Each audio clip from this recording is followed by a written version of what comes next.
పంజాబ్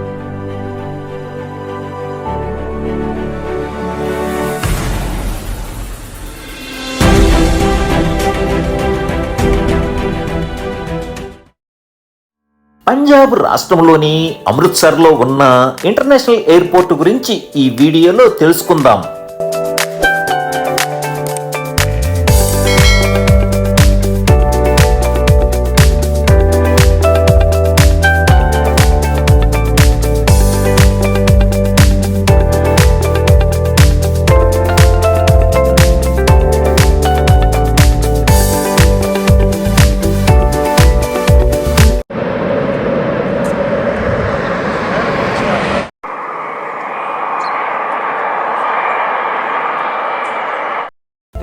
పంజాబ్ రాష్ట్రంలోని అమృత్సర్లో ఉన్న golden temple నుండి 11 కిలోమీటర్ల దూరంలో శ్రీ గురు రామదాస్ జీ అంతర్జాతీయ విమానాశ్రయం ఉంటుంది.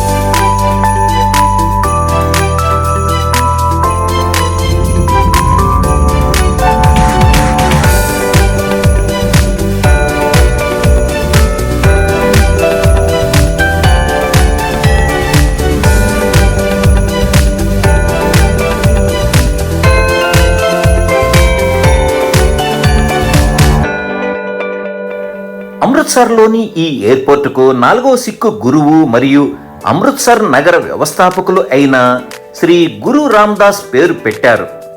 ఈ విమానాశ్రయం పంజాబ్లో అతిపెద్ద మరియు రద్దీగా ఉండే విమానాశ్రయం. ఢిల్లీలోని ఇందిరాగాంధీ అంతర్జాతీయ విమానాశ్రయం తర్వాత ఉత్తర భారతదేశంలో ఇది 3వ అతిపెద్ద విమానాశ్రయం. 1930లో ఈ ఎయిర్పోర్టు బ్రిటిష్ కాలంలో ప్రారంభించబడింది. విఐపీల ప్రయాణికుల కోసమే ఇది ప్రారంభించబడిన నాటి ఎయిర్పోర్టు ఇంటర్నేషనల్ ఎయిర్పోర్టు స్థాయికి ఎదిగింది. 40,175 చదరపు మీటర్ల విస్తీర్ణం కలిగిన ఈ ఎయిర్పోర్టు ఏడాదికి 25 లక్షల మంది ప్రయాణికులకు సౌకర్యాలు కల్పించే సామర్థ్యం కలిగి ఉన్నది. ఈ ఎయిర్పోర్టు నుండి దేశంలోనూ వివిధ ప్రాంతాలకు మరియు విదేశాల్లోని వివిధ ప్రాంతాలకు air India, IndiGo, spice jet, Malaysia airlines తదితర 12 విమానయాన సంస్థల నుండి ఫ్లైట్స్ నడపబడుతుంటాయి.